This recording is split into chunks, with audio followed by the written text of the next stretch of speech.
Do you want background too? Yeah, that's fine. Okay. Well, basically, I've always wanted to build a castle. Mm-hmm. It was inspired by the castles of Henry Mercer, and 2004 I decided I'd better do it.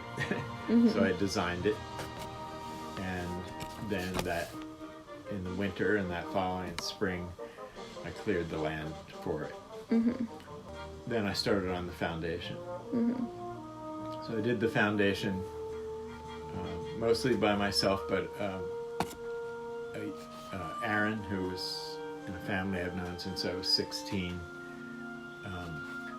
a young fellow, had some time, and he came and helped me do the form work. Mm-hmm. So then I started in on it mostly by myself. Like the next year I got timbers sawn for it and started doing the post and beam work. Well, as soon as I started raising it, I realized it was something that had to be shared. I built it because I had to, but now it had to have a reason. Wait, so like the castle itself was originally kind of a project just for you, just to make it. Yeah, it's I think of building as sculpture, and this was a sculpture.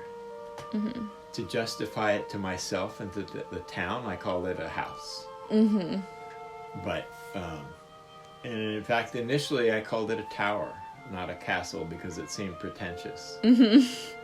But it was a castle, and as it came together, Yeah. it was obviously a castle. In order to achieve our goal of becoming a full-fledged residency center, we've begun by having residency programs for interns. And in our internships, we teach construction skills to the students, who then work on our structures, trails, and things that will flesh out the campus. Another benefit for them is to make a sculpture, which is often their first permanent installation for our sculpture class. We provide the materials and help facilitate that. The piece that I'm standing next to was made in 2019, the second year of our residency program. I'm particularly pleased with this one because of the speed that it was made and the size of it. May, I'd like to introduce you to Josie Verma, who is one of the creators of this sculpture. There were two, Sophia de Libera and Josie created it together. Josie?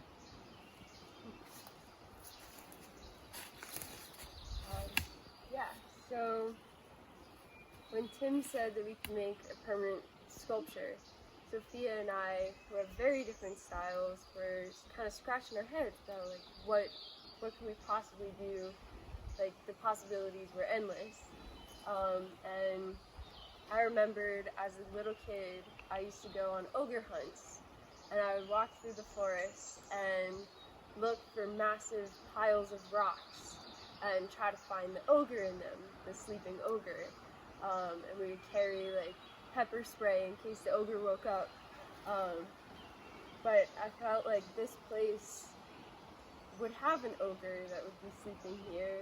So Sophia liked the idea, and then we started looking through all the various rock piles and trying to find stones that looked like a leg and looked like a backbone or a head. And Sophia was really good at finding the like anatomically correct proportion rocks, and I was much more interested in just finding like similar shapes to a human, but not quite.